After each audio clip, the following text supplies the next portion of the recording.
Time now for our stock of the hour. Virgin Galactic is surging, well, really missing the chance at a cheap pun there. It's skyrocketing right now.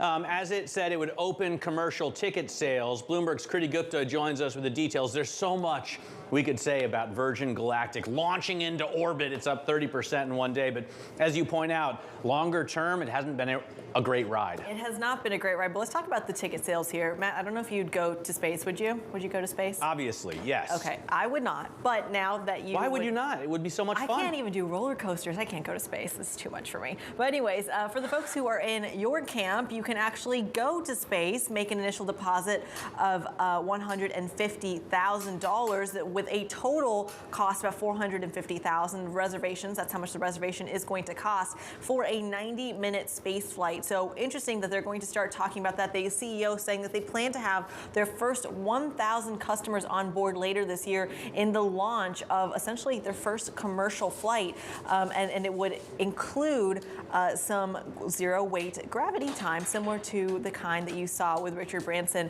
last year as well. But since Branson took that flight in July, the stock, to your point, Matt, has actually dropped. It's dropped to the tune of about 80%. And it's been competing, we know, with Blue Origin, but it's also been dealing with the regulators in particular. They did have to ground flights briefly, but then that got back up into the air. Not a pun, but back into the air. I want to show you what it did relative to its peers, though, because we actually look at the cost of one of these flights relative to, say, a civilian trip to the International Space Station. It's actually a total bargain. $450,000 for a trip with Virgin Galactic. For a civilian trip to the International Space Station through SpaceX, I might add, $55 million. And that's just really on the lower end of the cost it's going to get you for some of these other Wait, ships. How far do you get with Virgin Galactic? I remember they were going, you just sort of went up into... yeah, that was like the outer atmosphere. Exactly, but you didn't get to really go all the way. What do you get for $450? Where do you go? Yeah, I think it's the same thing. It's the same trip that Richard Branson took. But it's still, you still get that kind of zero gravity time. Come on. I don't know, John, remember, I think Corey Johnson went up there and did this for free as a reporter at one point. Yeah, well, listen, you got to get the 150K. That's the bottom line here, Matt, it sounds like. So if me and Kriti and Crumpton, maybe we each cough up 50, maybe we can get that initial payment down for you. We'll squeeze into one So, you know, it's interesting.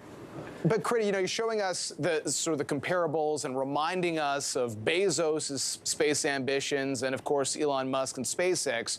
I mean, at the end of the day, when there are bits of encouraging news for a company like Virgin Galactic, it probably reminds investors that this is one of the main ways they've been able to essentially play the space race. Yeah, that's a really good point that you make. And ultimately, it's actually interesting that the stock, if you compared it to like what has actually been driving the stock, it's actually been analyst recommendations, the folks that have been kind of moving the price target up and down. Well, it turns out the stock is actually mirroring it. And if you actually look at what analysts are thinking, they're not as convinced of Virgin Galactic's viability of it as that space exposure. So it's interesting to see that although that is a very normal consensus thought to the average, say, day trader, to the average investor, the analysts sharing a very different opinion.